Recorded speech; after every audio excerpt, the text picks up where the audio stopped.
Professor Nibbler's Most Amazing Mouse Circus.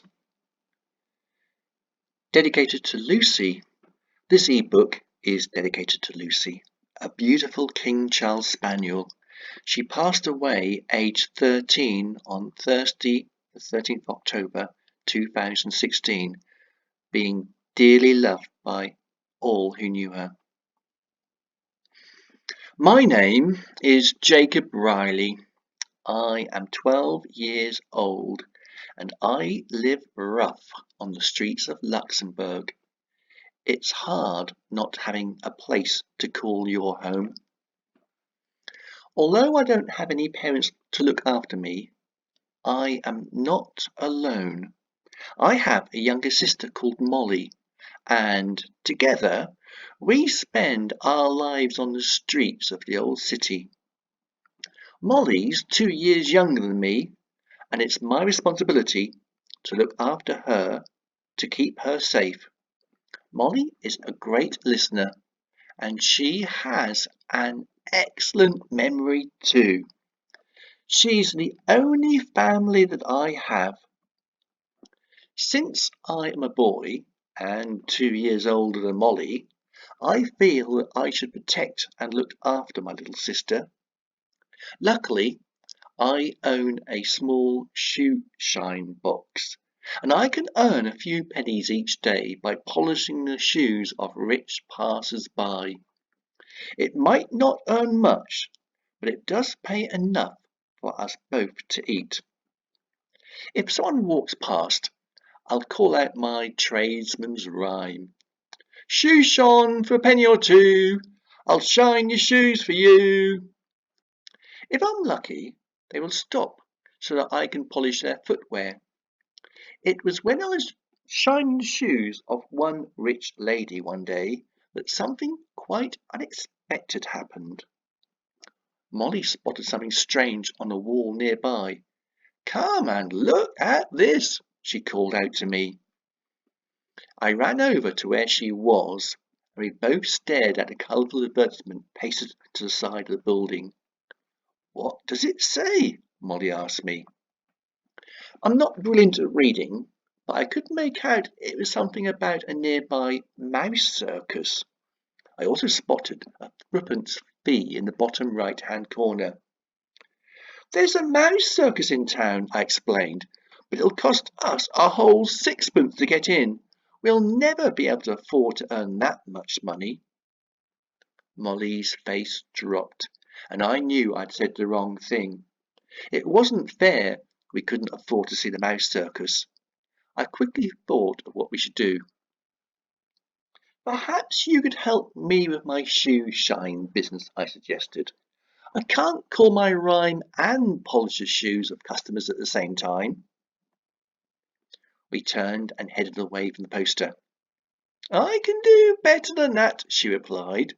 I once heard a shoe shiner chant a song a few months ago. I bet I remember the words. And then Molly began to recite the words of the shoe shine ditty. I had forgotten what a remarkable memory she had. That's incredible, I exclaimed proudly. You are great at remembering things. And so that is what we did for the rest of the morning. I shined the shoes of passers-by while Molly sung the shoe shine song to attract other customers. We even had a short queue at one point. Molly certainly is an incredible little sister. By lunchtime, we had amassed the grand sum of 2 shillings and sixpence. We had served a total of 30 customers in the space of just one morning. Look at this, I exclaimed. We can afford 2 pork pies, some pasties, and tea, and still have plenty of change for visiting the circus tonight.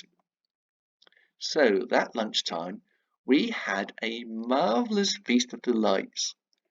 We were ready for the trek across the city towards the common outside the city's main gates. It was a long march through the city streets, and every so often we would spot another mouse circus poster pasted randomly across a wall or hoarding. "We're on our way to see a circus of mice," we would chant. "It's going to be so incredibly nice." By late afternoon, we had reached the city gates, and we could see the colourful array of tents erected on the common outside the city walls. I grabbed Molly's hand, and together we dashed over to where the mouse circus was. As we arrived at the big top, we were met by a gentleman dressed in a red coat, wearing a black top hat. "Welcome to Professor Nibbler's most amazing mouse circus!" he cried out. Molly and I stared at the gentleman as he twirled a fine black moustache with the tips of his fingers. "Are you Professor Nibbler?" I asked him. "Not exactly," he replied. "I am the most amazing Professor Nibbler, owner of the most amazing mouse circus in the world." I opened my fist and stared down at the bundle of gleaming coins in my hand. For a brief second, I wondered whether sixpence was a little too much for us to pay to see a company of mice perform a variety of circus routines. I showed Professor Nibbler the entrance fee for Molly and I. "What do the mice do?" I asked him.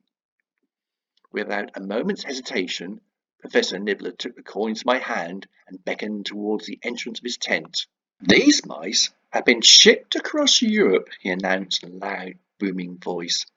"Their ancestry can be traced back to the French aristocracy, before the time of the French Revolution." Watch Raphael the Mouser step daringly across a strung tightrope, with no safety net to break his fall, he continued, waving his arms from side to side. "Or witness Cleo and Sophia de Squealer, the smallest rodent tennis players in the world, as they display their outstanding ball volleying skills," he added. "You will be amazed by the antics of Louis de Suey, as he balances single-handedly upon the top of a large rolling globe," he announced. The professor needed to say no more. Molly snatched my hand and pulled me through the opening of the circus top and into the inside of the tent. There before us stood a tall wooden wall that stretched up to our chests, surrounding a mass of colourful circus props upon a sawdust base. There was a small tightrope, a tiny podium, and a miniature circus ring. We both gazed down in amazement as our eyes grew accustomed to the dim light of the tent's interior. We rubbed our eyes and searched around the props for the performing mice, the stars of the show. Cuddled in a gently heaving mass of fur and tails in a corner of the wooden crate, there slept a massive ball of slumbering rodents. The bodies of the mice gently heaved up and down as they snored soundly. Molly and I were both shocked and disappointed. The entire cast of the mouse circus was fast asleep, and deep within some mouse slumber of cheese-filled dreams. I tapped the side of the wooden crate gently with the toe of my shoe. A single black eye opened, glanced up at us both briefly, and then firmly closed. Its mouse owner yawned and returned to its slumber. Both Molly and I were bitterly disappointed. We had wasted 6 pennies, and we hadn't even caught a fleeting glimpse of a single performing mouse.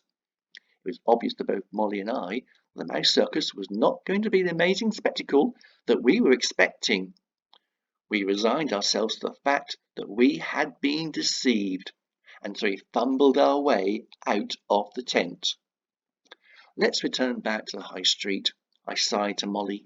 "It's getting late, and the evening will soon draw in." Molly and I trudged our way back into the city, and we retraced our earlier footsteps with a heavy heart, not saying a word. As we walked wearily back through the city's streets, The sun began to dip below the horizon, and the evening's dusk started to form. We paced back through the streets and past two workmen who huddled around a small bonfire for warmth. "What are you two kids doing round here?" one of the men called out to us in a friendly tone. "I haven't seen you around this end of the city before." We drew close to the workmen and relished in the warmth of flames that flickered in the evening's gloom. "We've been to see Professor Nibbler's mouse circus," I replied. "Really?" one of the workmen replied. "What was it like?" I swallowed hard and thought of the bitter disappointment that Molly and I had endured. "I'm really sorry to say," I began, "but—" My little sister butted into my reply. "I'm really sorry to say," she exclaimed, "but you two have missed the most amazing show upon the very face of the planet." The two workmen's faces beamed, as if a spark ignited within their heads. "Oh, really? Do tell us more," they both said in unison. "Those mice have been shipped across Europe," she announced with a sly glint in her eye. "Their ancestry we trace back to the French aristocracy, before the time of the French Revolution.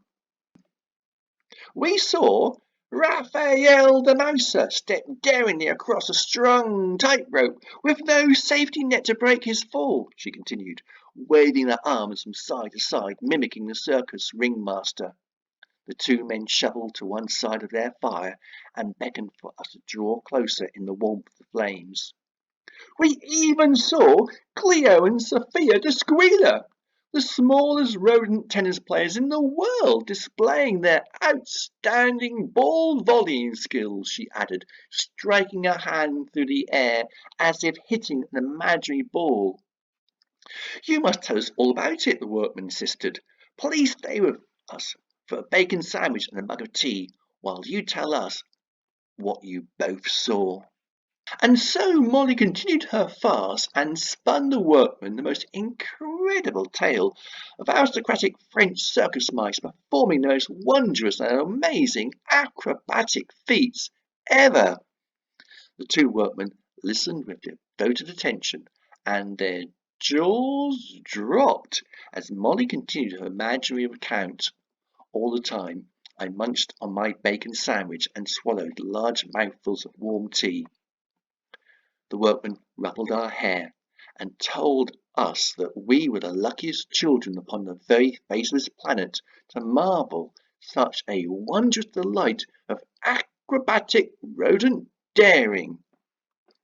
All the time I listened and marvelled at the glorious imagery that Molly created with her fantastical circus mouse story. By the time Molly had finished, the sky was black and the gas lamps caused flickering shadows to dance and play upon the cobbles of the street. "We really ought to be making our way home, Jacob," Molly said to me with a smile. "It's been a most tremendous adventure, but we ought to be leaving now." She took my hand and held my fist tightly as she stepped back onto the street. The two workmen raised their arms in a salute and called out their farewells. Molly looked at me and declared, "This has been the most incredible adventure. I'm so glad we saw Professor Nibbler's most amazing mouse circus today." I looked at her and winked. "So am I replied to Molly. "I wouldn't have missed this day for the world. It's been a very fine day and a brilliant adventure." Then we left the two workmen and made our way down the street. I really must stress this. My little sister really is the most amazing little sister in the whole wide world.